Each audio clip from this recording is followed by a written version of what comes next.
I'm here with Bill O'Brien in his office on the Doolin Pier, having just got back from Inisheer on the lovely new boat. My first trip out. Previous spins in years was not in such great luxury.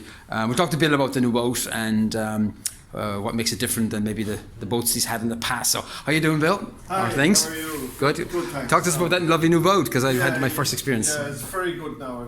We bought it last year in France, so we put it into service in the middle of the summer. Carries 200 passengers, does 20 knots, gets across to the island 15 minutes. That's right.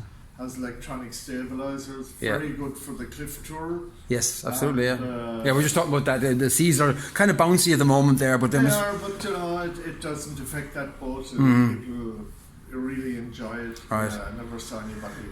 Yeah. Now, can I just look at the map behind your right shoulder? But just always talk us through what your routes are, Bill. Yeah. Well, the first here we're here. They're located here, Doolin Pier. So we operate to Inisheer, Inishman and Inishmore. Right. If they want to go to Inishmore, you leave here in the morning at 10 o'clock. You leave Inishmore at 4 to return.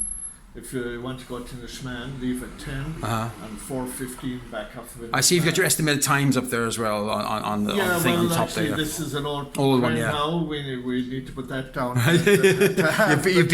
You've beaten that record of 30. So our other trip that's very popular is the Inisheer and the Cliff Tour. Yeah, I've done that with you. I think that's lovely. So that goes out at 10 or 11. Leaves the island at 1:40. Okay. Now, I'm assuming that this is a family. I don't know what you know about it, but this is a family business. Yeah, it is. Yeah. Well, I started here in 1970. There was nothing here, only a green field.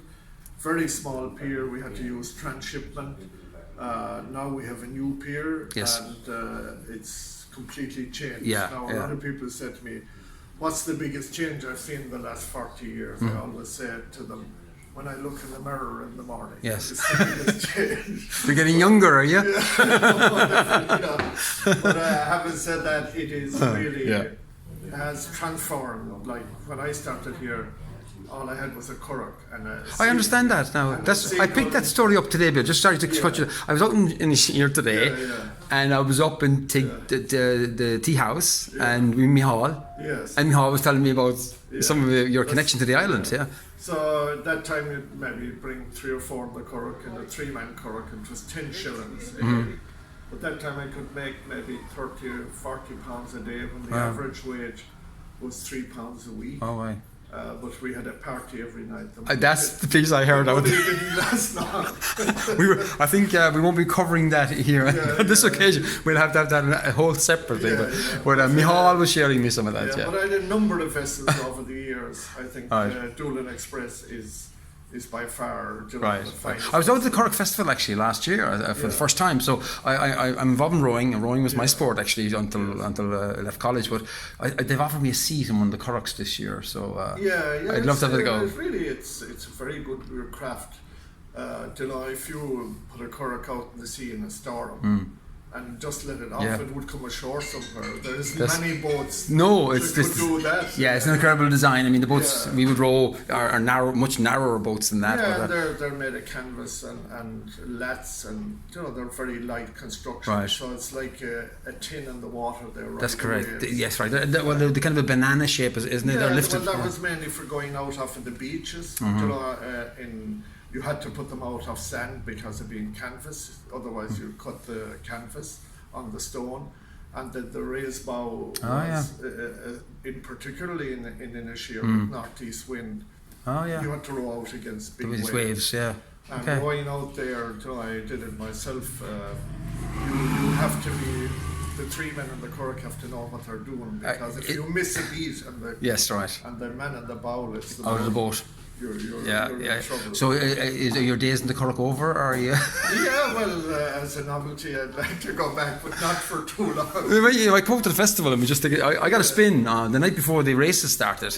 I went out in the boat for a spin. It's a very different sport than competitive rowing, because it's a fixed seat versus a seat. And there's different, like the Kerry currachs are different to the Arden currachs. And, they have different designs, very similar in ways, but the racing currachs that maybe are used in Kerry are much narrower. There, yeah, that's right. Yeah. What's your hopes for the season? Of course, you hope for good weather. Yeah, I suppose. no, it's very good. Doolin is a real magnet for people. Like you've a lot of things here. You have the music, you have the pub, you have the Cliffs of Moher, you have the Aran Islands. You know, you've you've got it. Yeah. This is a very good area for tourists. That Is there talk about a new pier at Inisheer? Was there some talk about Inisheer? I think next year now it's going to hit. Like they built one there about 20 years ago. It's not adequate for and the way Doolin is going in a couple of years, it won't be adequate either.